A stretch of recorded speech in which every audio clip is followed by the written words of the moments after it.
नमस्कार दोस्तों, आप सबका स्वागत है आपके अपने दिव्या आरती चैनल में। तो आज हम आपको कार्तिक पूर्णिमा के अगले दिन सुनने वाली चिड़ा चिड़ी की कहानी सुनाने जा रहे हैं। अगर आप अपने मकान बनाने के बारे में विचार कर रही हैं या बनाना चाह रहे हैं तो इस कहानी को सुनने से आपकी हर एक इच्छा पूरी होगी। तो चलिए हम इस कहानी को सुनते हैं।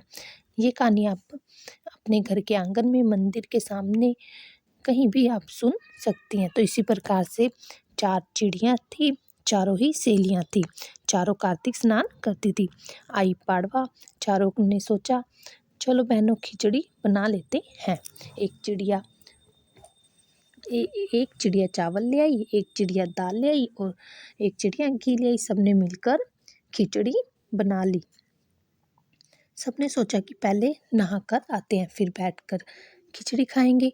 पहले एक चिड़िया आई, उसको भूख लगी थी, बाकी चिड़िया भी नहीं आई थी, तो चिड़िया ने खिचड़ी की भाप खा ली। दूसरी चिड़िया आई, उस चिड़िया ने खिचड़ी का पानी पी लिया। तीसरी चिड़िया आई, उसने खिचड़ी खा ली। चौथी चिड़िया आई तो उसने खिचड़ी की खुरचन खा ली, क्योंकि खिचड़ी तो बची ही नहीं थी। चारों चिड़िया कुछ समय के बाद मर गई। जिस चिड़िया ने भाप खाई थी वह राजा के घर पर राजकुमारी बन गई, मीन्स उसकी बेटी बन गई। जिस चिड़िया ने पानी पिया था वह कुमार की बेटी बन गई।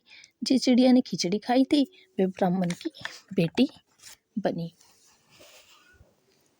जिस चिड़िया ने खुरचन खाई थी वह हथनी बन गई। कुमार की बेटी राजा के यहाँ दासी बन गई।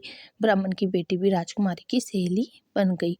हथनी भी राजा के यहाँ थी। इसी तरह चारों सहेलियाँ आप दोबारा से वह मिल गई। राजा के यहाँ काम कर रही थी।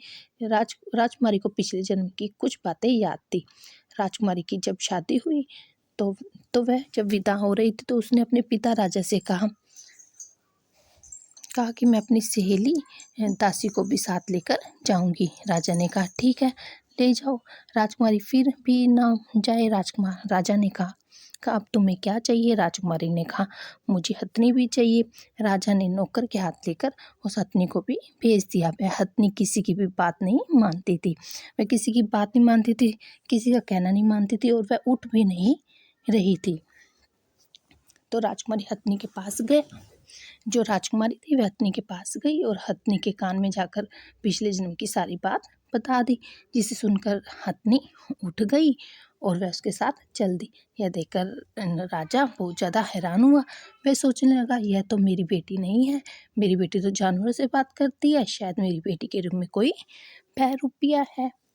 तो राजा ने तलवार निकाल ली। तो राजा ने कहा सच बताओ कि तुम कौन हो? राजकुमारी ने कहा राजा से अपने पिछले जन्म की सारी बात कही। सभी बहुत ज़्यादा हैरान हुए।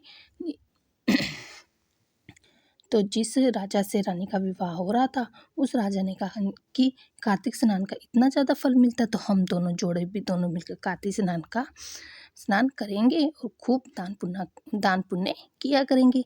उस दिन के बाद राजकुमारी ने दोनों ने मिलकर कार्तिक स्नान किया और पाड़वा के दिन चिड़ा चिड़ी की कहानी सुनकर उस दिन से उनके अनधन की किसी प्रकार की उनको कमी न। उनके महलों में दिन रात दुगनी उन्नति होने लगी, अन्न धन भंडार भरने लगे।